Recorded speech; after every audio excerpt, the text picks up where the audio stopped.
फुंनिफ्राय जि हाबाफारि लादों बेखौ नोजोर होनानै सरकारा दायनिगिरिफोरखौ हमनानै साजा होनो थाखाय गोख्रों साजा होनो थाखाय अलरेडि माखासे एक्सनखौ खालामनाय जाबाय। दासिमाव गोबांथार दायनिगिरि होननानै सन्देह खालामजानाय सुबुंखौ एरेस्ट खालामनाय जाबाय आरो बिसोरनि गेजेरनिफ्रायनो जाय रियेल कालप्रिट बिसोरखौ जोङो गोख्रोंनिफ्राय गोख्रोंसिन साजा होनायनि थाखाय राहा लागोन।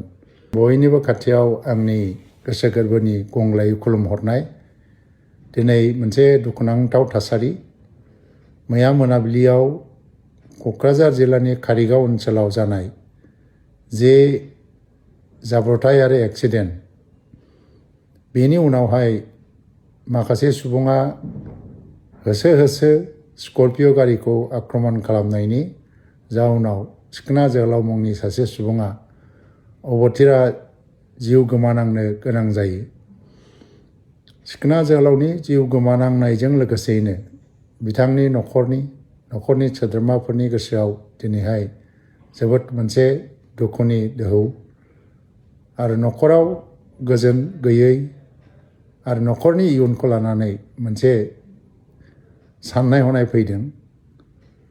बेनि थाखाय दिनै रायजो राजाफोरा ओंखारबोनानै न'खरजों लोगोसे गसंफाफैदों आरो दायनिगिरिखौ साजा होनांगौनि थाखाय प्रतिबाद खालामनानै दिनै फुंनिफ्राय जि हाबाफारि लादों बेखौ नोजोर होनानै सरकारा दायनिगिरिफोरखौ हमनानै साजा होनो थाखाय गोख्रों साजा होनो थाखाय अलरेडि माखासे एक्सनखौ खालामनाय जाबाय। दासिमाव गोबांथार दायनिगिरि होननानै सन्देह खालामजानाय सुबुंखौ एरेस्ट खालामनाय जाबाय आरो बिसोरनि गेजेरनिफ्रायनो जाय रियेल कालप्रिट बिसोरखौ जोङो गोख्रोंनिफ्राय गोख्रोंसिन साजा होनायनि थाखाय राहा लागोन।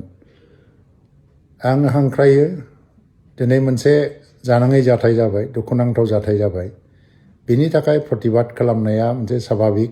रायजो राजाफ्रा न'खरजों लोगोसेयैनो आरो जिउ गोमानांनाय सुबुंनि न'खरजों लोगोसे गसंफानानै बे प्रतिबादखौ खालामदों।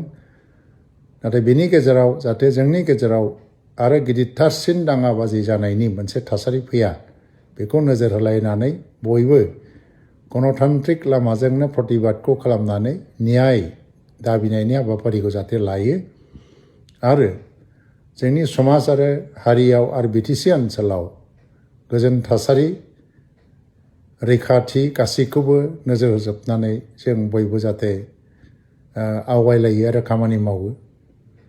आङो खावलायगोन, মই আশা কৰিছোঁ, মই আহ্বান জনাইছোঁ যে প্ৰতিটো জনগোষ্ঠী এই অঞ্চলত বাস কৰা চবে মিলা প্ৰীতিৰে থাকিব লাগে। এনেকুৱা হিংসাত্মক ঘটনা আৰু আৱেগ আৰু খঙত এই ধৰণৰ অঘটন ঘটাই থাকিলে সমাজত অশান্তি বিৰাজ কৰে।